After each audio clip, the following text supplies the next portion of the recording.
Today we are going to discuss about MCQ for GATE exam, entrance exam, government exam, GPSC, JEE, etc. And this is the part 5 from stress and strain. So welcome to my YouTube channel Mechanical Engineering Management. Like, share and subscribe. So let's start from the question 1. When a simply supported rectangular beam is loaded transversely, the maximum compressive stress develops on dash option bottom fiber, top fiber, neutral axis, every cross section. So look at this figure. Here this is the simply supported beam, and if the rectangular beam is loaded, and so that due to this vertical downward force, maximum compressive stress that is developed on the top fiber and the maximum tensile stress developed at the bottom fiber. So read this note carefully. Loaded means loaded downwards. Here you can see, in that case top fiber will be compressed while bottom fiber will be expanded, and hence maximum compressive stress will be developed at the top fiber. So B is the right answer. Next, a steel bar of 40 mm by 40 mm square cross section is subjected to an axial compressive load of 200 kN if the length of the bar is 2 meter and E is equal to 200 gigapascal. The elongation of the bar will be option 1.25 mm, 2.70 mm, 4.05 mm, 5.40 mm. So here steel bar is given to you. So let's consider this is as a steel bar having cross section 40 by 40, and these dotted lines are for visualization of the steel bar. Now it is subjected to compressive load. So this load is the compressive load, and that is given to you as 200 kN. Next, E is also given to you as 200 gigapascal. Convert it from gigapascal to megapascal, and you know that megapascal is Newton per mm square. Next, cross section area, that is 40 by 40, so you will get 1600 mm square.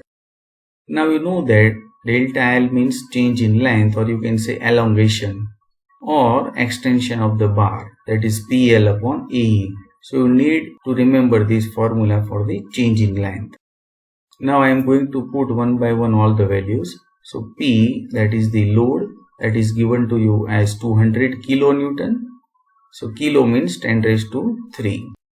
Then length L, that is also given to you 2 meter. I have converted it into mm. Area, that is already we have. E, Young's modulus, that is also we have. So if you simplify, then you will get delta L as 1.25 mm. So A is the right answer. Next, when a cantilever rectangular beam is loaded transversely, the maximum compressive stress develops on dash option bottom fiber, top fiber, neutral axis, every cross section. So consider the figure for the cantilever rectangular beam, and here you know that due to the application of this load, your top fiber will be subjected to maximum tensile stress and bottom fiber will be subjected to maximum compressive stress. So look at this note. Loaded means in downward direction.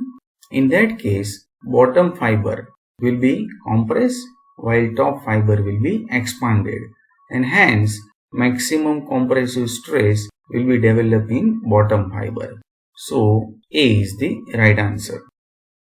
Next, the length, Young's modulus and coefficient of thermal expansion of bar P are twice that of bar Q. What will be the ratio of stress developed in bar P to that in bar Q if the temperature of both bars is increased by the same amount? Option 2, 4, 8, 16.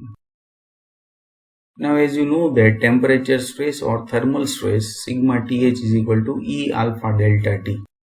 So you need to remember this formula for the thermal stress. Now I can write for the bar P, and let's say it is equation 1. Similarly, I can say thermal stress for the bar Q. Let's say it is equation number 2. Now if I divide the equation 1 by equation number 2, then it is sigma TH for P divided by sigma TH for Q. Similarly, you can understand it. Now I am going to simplify over here. So first of all, E, that means Young's modulus for Q.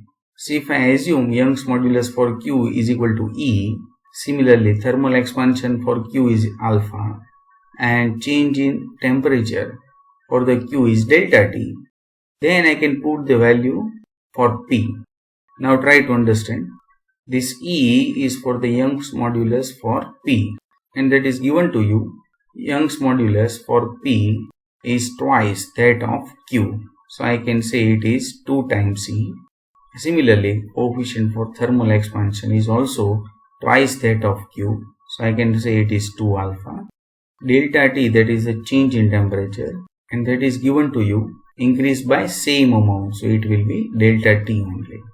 So if I simplify, then E will be cancelled, alpha will be cancelled, delta T will be cancelled. So your final answer is 2 into 2 means 4. So the question is ratio of stress developed in bar P to that in bar Q is equal to 4. So B is the right answer. Next, an axial pull of 35,000 Newton is acting on a bar consisting of two lengths as shown with respective dimensions. What will be the stresses in the two sections respectively in Newton per mm square? Options are as follows. Now here the figure is given to you. So let's say this is part 1 and this one is part 2. Now look at the question. The stresses in the two sections. So I am going to find the stress for the section 1 first. And you know that stress is equal to load upon area. And for part 1, load is 35,000 Newton upon area. And here diameter is given to you. That means it is circular cross section. And you know that area for the circular cross section is pi by 4 d square, where d is the 2 centimeter. So you can say it is 20 mm. So if you simplify it in Newton per mm square. Similarly, I can find sigma 2 means stress for the part 2.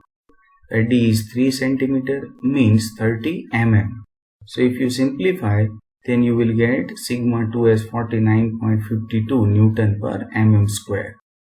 So here our objective is to find the stresses in the two sections. So stress for the part 1 and stress for the part 2. So A is the right answer. Next, an axial pull of 35,000 Newton on a bar consisting of two lengths as shown with their respective dimensions. What will be the total extension of the bar if the Young's modulus is equal to 2.1 into 10 raised to 5? Options: 0.143 mm, 0.158 mm, 0.165 mm, 0.171 mm. The figure is given to you. So let's say it is part 1 and this one is part 2. And our objective is to find the total extension, means the change in length of the bar. So you know that change in length of the whole bar is equal to change in length for the part 1 plus change in length for part 2. So now you know that change in length delta L is equal to PL upon A for part 1 and PL upon A for part 2. But look at this description. P is actually constant for part 1 and 2. So I can take P as a common. Then E is also common for part 1 and 2. So that I can say P by E is common in bracket L1 upon A1 plus L2 upon A2. Now first you need to find the area for part 1 and 2. So area for part 1 is equal to pi by 4 d square, where d is the diameter and that is 20 mm. So it will be 314.16 mm square.